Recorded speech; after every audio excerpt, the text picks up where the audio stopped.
What if one of the most talked about military projects in Asia is built on something as unreliable as a sandcastle? Because that's essentially what we're looking at right now, and somehow it's happening all over again. Lately, a lot of people have been asking about China's renewed push to build another base in the South China Sea. If you haven't been tracking this region closely, here's the quick context. The South China Sea sits between Vietnam, the Philippines, and southern China, and it's one of the most hotly contested areas on the planet. Several countries lay claim to parts of it. China, however, takes it to another level, asserting ownership over nearly the entire area, despite a lack of solid historical or geographical justification. But in geopolitics, sometimes claims aren't about history, they're about power. Over the past 3 decades, China has been carrying out an unusual strategy there. Instead of just patrolling or building on existing land, they've been creating land from scratch. Using dredging ships, they scoop up sand and coral from the seabed, churn it into a slurry, and pile it up until it rises above the waterline. That's how these artificial islands are formed. Once the base is there, they move in with construction, runways, radar systems, hangars, and other military infrastructure. On paper, it sounds like a clever workaround. In reality, it's far less impressive. The South China Sea isn't particularly deep, and its floor is mostly made of loose, sandy material. That matters a lot, because when you build on a foundation like that, you're essentially stacking heavy infrastructure on top of something that behaves more like a shifting pile than solid ground. Anyone who's ever built a sandcastle knows how that story ends, and that's exactly what happened.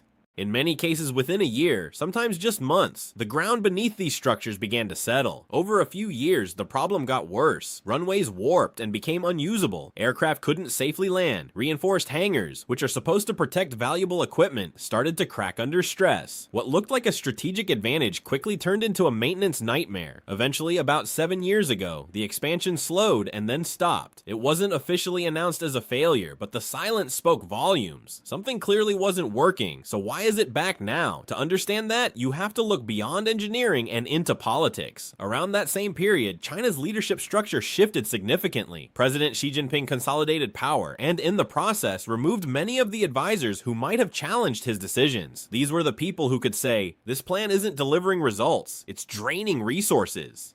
And from a military standpoint, it's not being taken seriously by other countries. When those voices disappeared, so did a layer of internal criticism. And without that friction, ambitious projects, whether practical or not, tend to move forward unchecked. Fast forward to today, and construction is starting again. This time the focus is on a larger island in the Paracel region. The apparent logic seems simple. If the smaller versions didn't hold up, maybe scaling up will solve the problem. Bigger footprint, more stability, more impact. But physics doesn't really care about ambition. If anything, increasing the size of these artificial platforms could amplify the same structural weaknesses. More weight pressing down on unstable ground means more settling, more cracking, and potentially faster degradation. Instead of fixing the original problem, it risks turning it into something even more expensive and visible. From a distance, it looks like a bold geopolitical move. A show of presence, a statement of intent. But when you look at the engineering realities, it starts to feel like a high-stakes experiment with very predictable results. So should people be concerned? In terms of immediate military threat, probably not in the way headlines might suggest. These installations don't offer the kind of reliability you'd expect from traditional bases, but as a signal of priorities, decision-making, and long-term strategy, it's definitely something worth watching. Because sometimes the most interesting part of a story isn't whether something works, it's why it keeps being tried, even after it clearly didn't.